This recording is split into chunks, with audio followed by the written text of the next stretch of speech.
নমস্কার। Emboss computer সার্ভিসেসের page থেকে সবাইকে স্বাগত।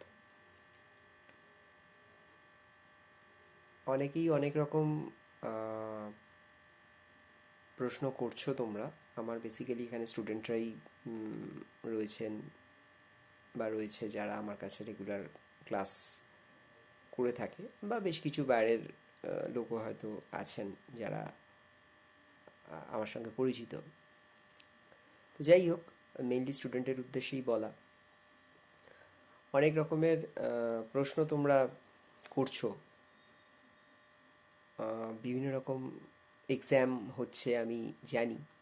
এখন ব্যাপার যেটা সেটা হচ্ছে যে তোমাদেরকে চেষ্টা করা হচ্ছে যতটা সম্ভব অনলাইন ক্লাস প্রোভাইড করার, এবং সেটাও স্পেশাল ক্লাস হিসেবে তোমাদের বুক করে করা হচ্ছে।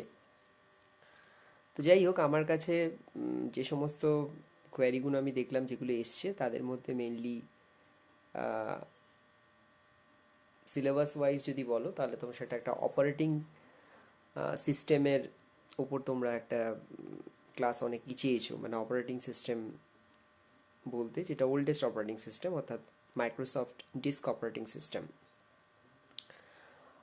তো অপারেটিং সিস্টেমের কথা বলার আগে যেটা আমাকে মূলত বলতে হবে সেটা হচ্ছে কম্পিউটার সিস্টেমটাকে আমরা মোটামুটিভাবে যদি বলো দুভাগে আমরা ভেঙে নিয়ে যদি করাই, যে একটা হচ্ছে সফটওয়্যার সিস্টেম, একটা হচ্ছে হার্ডওয়্যার সিস্টেম।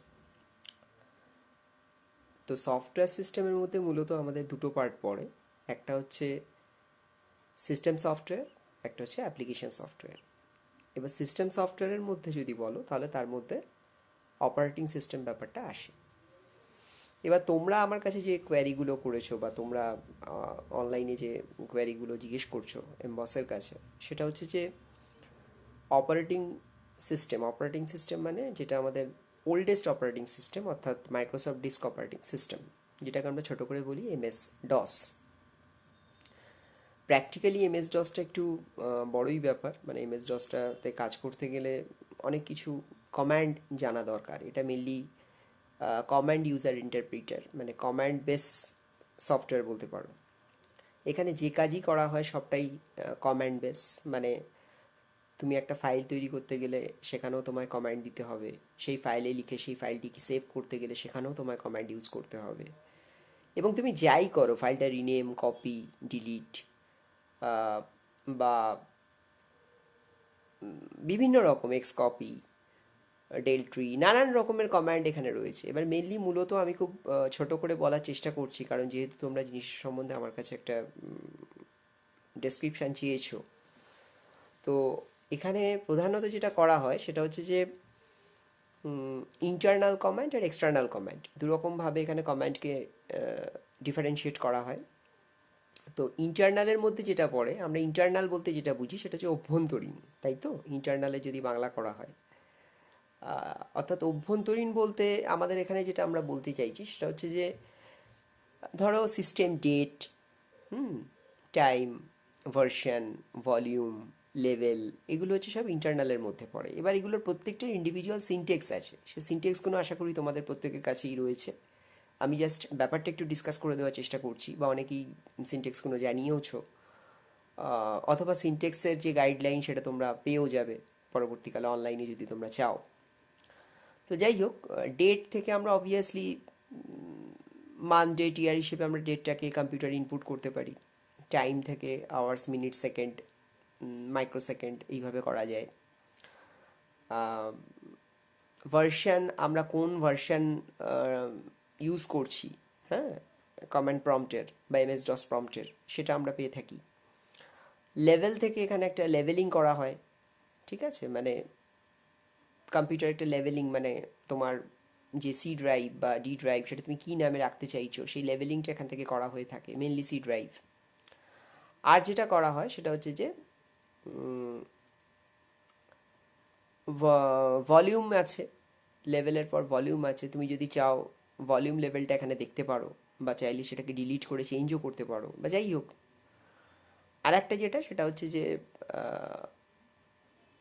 এক্সিট আছে, অর্থাৎ তুমি ডস থেকে কী করে উইন্ডোজ মোডে বেরোতে পারো। তো মূলত ইন্টারনাল কমান্ড বলতে একদম প্রাথমিক স্তরে যেগুলো আলোচনা করার বিষয় সেগুলো হচ্ছে এইগুলো।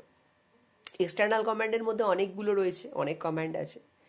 যেমন আমার এই মুহূর্তে যেগুলো মনে পড়ছে, যেমন অনেক রকম কমান্ড আছে, ইন্টারনাল এক্সটার্নাল মিলেই আমি বলছি। ধরো, যেমন ধরো আহ, একটা ফাইলকে সাপোজ ক্রিয়েট করতে হবে, হ্যাঁ, সেক্ষেত্রে আমরা কি করব? সিনটেক্স ওয়াইজ যদি আমি বলি, সেটাহলে আমরা কপি কন কমান্ড ইউজ করতে হবে, অর্থাৎ কপি স্পেস কন স্পেস ফাইল নেম করে আমি যদি ফাইল নেমটা দিই, তাহলে আমরা কিছু লিখতে পারবো। এবং সে ফাইলটা যদি তুমি সেভ করতে চাও, তাহলে F6 অথবা কন্ট্রোল জেড, কম্পিউটারে CTRL বলে যে কিটা থাকে, কন্ট্রোল জেড প্রেস করে সেটা তুমি সেভ করে রেখে দিতে পারো ফাইলটা। তো কমান্ড বেস যদি আমি এইভাবে আলোচনা করতে চাই, তাহলে কিন্তু কমান্ডের অ্যাপ্লিকেশন বা কমান্ডের অনেক কমান্ড আছে এখানে। সেই সব কমান্ড তো আলোচনা করা এই ক্লাসের মধ্যে অনলাইনে সম্ভব নয়। তার জন্য আমাদের তো অফলাইন ক্লাস আছে তোমাদের, যেগুলো দেখানো হয়েছে তোমরা সেগুলো বাড়িতে প্র্যাকটিস করো। আর তার সাথে যেটা মূলত বলা, সেটা হচ্ছে যে MS DOS ব্যাপারটা তোমরা অনেকে জানতে চাইছো, যে MS DOS প্রম্পট, যেটা MS DOS প্রম্পট বলতে আমরা কি বুঝি না, সেটা সি ড্রাইভ যেটা লেখা হয়, অর্থাৎ C:\\, চিহ্ন, হ্যাঁ, যেটা ব্যাকস্ল্যাশ ইউজ করা হয়। দুরকম স্ল্যাশ আছে, একটা ফ্রন্ট স্ল্যাশ, একটা ব্যাকস্ল্যাশ। তো সেইভাবে কমান্ড মানে সি প্রম্পটটাকে ওইভাবে তৈরি করা হয়। সিটা হচ্ছে এখানে ড্রাইভ নেম, অটোমেটিক্যালি তোমরা জানো যে হার্ড ডিস্কে যে পার্টিশন করা হয় CD, এইভাবে আমরা পার্টিশন করেই থাকি। সেটা আরও বেশিও করা যেতে পারে। তো সিটা হচ্ছে ড্রাইভ নেম। আর যেটা বলার সেটা হচ্ছে যে সি প্রম্পট মানে ড্রাইভটা পার্টিশন করার পরে আমরা কমান্ড প্রম্পটে আমরা কম্পিউটার যখন ওপেন করি দেখবে, তখন কম্পিউটারটা বুট করে, যেটা তোমরা অনেকে জিজ্ঞেস করছো। যে মানে প্রশ্নগুলো আমি দেখছিলাম যে booting the system or booting the disk, হ্যাঁ, কম্পিউটার যখন কম্পিউটার থেকে পার্ট বাই পার্ট ওপেন হয়, মানে এরকম নয় যে কম্পিউটার তুমি চালালে আর কম্পিউটারটা ওপেন হয়ে গেল, সেটা তো হয় না। কতগুলো দেখবে ধাপে ধাপে কম্পিউটার চালু হয়। তো সেই ফার্স্ট পার্ট যেটা হয় কম্পিউটার, যেটা মানে কম্পিউটার তার কন্ট্রোলটাকে যখন ইউজার কন্ট্রোলে ট্রান্সফার করে, মানে ইউজারকে ব্যবহার করার উপযোগী কম্পিউটার যখন হয়, তখন সেই যে পোর্শনটা, সেটাকে আমরা booting the system or booting the disk বলতে পারি। আর আফটার সেটিং মানে কম্পিউটার সেট করার পরে দেখবে যে সিপিইউতে থাকে, তাতে বেশ কিছু ড্রাইভ লাইট থাকে যেগুলো ফ্ল্যাশ করে, যেমন ধরো হার্ড ডিস্ক ড্রাইভ থাকে। আগেকার দিনে ফ্লপি ডিস্ক ড্রাইভ থাকতো, এখন থাকে না সেটা। CD-ROM বা DVD-ROM বা DVD রাইটার, এগুলো দেখতে পাবে যে ড্রাইভ লাইটগুলো ফ্ল্যাশ করে, এবং কম্পিউটার দেখে নেয় যে তার সাথে যত অ্যাটাচড ডিভাইসেস আছে সেগুলো প্রপারলি অ্যাটাচড কিনা কম্পিউটারটির সাথে। কেমন, মানে তোমার বাড়িতে যে কম্পিউটারটি আছে তার সাথে তার প্রপারলি অ্যাটাচড কিনা, সেই যে পার্টটা, সেটাকে বলা হয় কম্পিউটার নিজে নিজের ডিভাইসগুলোকে ডিফাইন করে, অর্থাৎ চিনে নেয়। তো সেই পোর্শনটাকে আমরা বলে থাকি, যেটা সেটা হচ্ছে যে post or power on self test. Self মানে নিজে, টেস্ট করা, কম্পিউটার নিজে নিজেকে টেস্ট করে। এবং সেখানে তিনটে পোর্শনের তার ঠিক পরেই যেটা চলে আসে, সেটা হচ্ছে তিনটে পোর্শন যেটা তোমরা জানতে চেয়েছো, যে ট্রানজিয়েন্ট পোর্শন, রেসিডেন্ট পোর্শন, হ্যাঁ, start up portion, transit portion আর রেসিডেন্ট পোর্শন, তিনটে পোর্শনের কথা এখানে রয়েছে। যেটা শুরু হচ্ছে সেটা অবশ্যই স্টার্ট আপ, যার মধ্যে আমরা স্টে করছি, সেটা হচ্ছে রেসিডেন্সিয়াল পোর্শন, যেটাকে আমরা রেসিডেন্ট পোর্শন বলি। আর ট্রানজিট মানে is a part of exit portion, যেখান থেকে কম্পিউটার সিস্টেমটাকে এক্সিট করছে। এছাড়া আরও অনেক রকম কমান্ড রয়েছে, প্রত্যেকটা কমান্ড ইন্ডিভিজুয়ালি অনলাইন ক্লাসে তো এইভাবে বলা সম্ভব নয়। তোমাদের তার সিনটেক্স নিশ্চয়ই তোমাদের বইতে দেওয়া রয়েছে, টেক্সট বুকে, সেটা তোমরা দেখে নেবে, বা তোমাদের যে গাইড বুক আমরা দিচ্ছি তাতে তোমরা দেখবে, বা যদি কোনোটা প্রবলেম হয় আমাকে বলো, আমি সেই মতো সেটা সলভ করার চেষ্টা করব। মোটামুটিভাবে জেনে রাখো যে অপারেটিং সিস্টেমের মধ্যে MS-DOS হচ্ছে সব থেকে পুরনো, ওল্ডেস্ট। এখন তো উইন্ডোজ এসে গেছে, উইন্ডোজে কাজ করাটা আমাদের কাছে অনেকটা ইজি হয়ে গেছে, অনেক ইউজার ফ্রেন্ডলি। এখানে মাউস আছে, ডসে অবশ্যই মাউসের কোনো ইউজেস নেই। মানে মেনলি ডসে আমরা কমান্ড দিয়েই কাজ করি, যাই কাজ করি সমস্ত জায়গাতেই কমান্ড লাগে। এবং এই প্ল্যাটফর্মে, অর্থাৎ ডস প্ল্যাটফর্মেও কিন্তু বেশ কিছু অ্যাপ্লিকেশান আছে যেগুলো ডস প্ল্যাটফর্মেতেই চলে। যেমন আমি একটা এক্সাম্পল দিচ্ছি ছোট্ট করে। যেমন ধরো আমরা এখন MS ওয়ার্ডে যেমন MS অফিসের একটা পার্ট, তেমন পুরোনো দিনে যখন কাজ হতো তখন এই MS ওয়ার্ডের জায়গায় যেটা ইউজ করা হতো সেটা হচ্ছে ওয়ার্ড স্টার বলে একটা অপশান ছিল। এক্সেল যেটা আমরা ইউজ করি সেটা আগে লোটাস হতো, এবং সেগুলো সবই কিবোর্ড অ্যাপ্লিকেশন ছিল, মানে কমান্ড দিয়ে দিয়ে করতে হতো, যার ফলে কাজটা অনেক কঠিন হতো করা।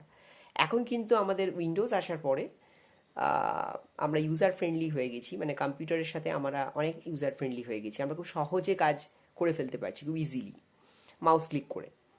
মানে মাউসে ক্লিক করলে কমান্ড মনে রাখার আমার দরকার পড়ছে না, অটোমেটিক মেনু ওপেন হয়ে যাচ্ছে, এবং সেক্ষেত্রে আমরা একটার পর একটা স্টেপ যেতে পারছি। তো এটাই মোটামুটিভাবে এমএস ডস কমান্ড প্রম্পট হিসেবে আমরা বলতে পারি। তোমাদের যে কোয়ারিগুলো ছিল যে ডস ব্যাপারটা কী, বা এমএস ডস ব্যাপারটা, ইন্ট্রোডাকশন পার্টটা, POST or power on self test, command dot com ডসেরই একটা portion, start up resident transit portion, এইগুলোই আমি ছোট করে বলার চেষ্টা করলাম। এটা একটু আমি জানি ডস একটা ভাস্ট ব্যাপার। তো যাই হোক, মোটামুটি আশা করি তোমাদের এই মিনিট 10 বা মিনিট 11 এই ক্লাসটা তোমাদের নিজেদের পড়াশোনা করতে গেলে কিছুটা হলে সুবিধা হবে। আর যদি তোমাদের কোনো কোয়ারি থাকে তোমরা আমাদেরকে লিখে পাঠাও, হোয়াটসঅ্যাপ করো, আমরা তো আছি তোমাদের সাথে সব সময়ের জন্য। ঠিক আছে, সবাইকে ধন্যবাদ। ভালো থাকো, ঠিকঠাকভাবে পড়াশোনা করো।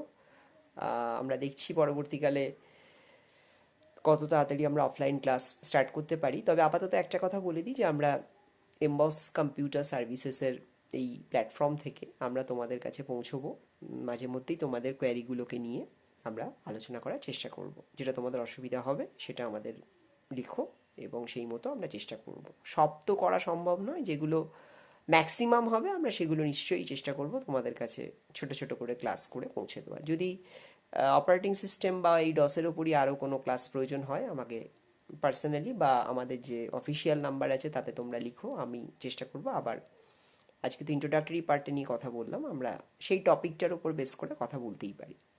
ঠিক আছে, আজকে এইটুকুই থাক তাহলে। সকলে ভালো থেকো,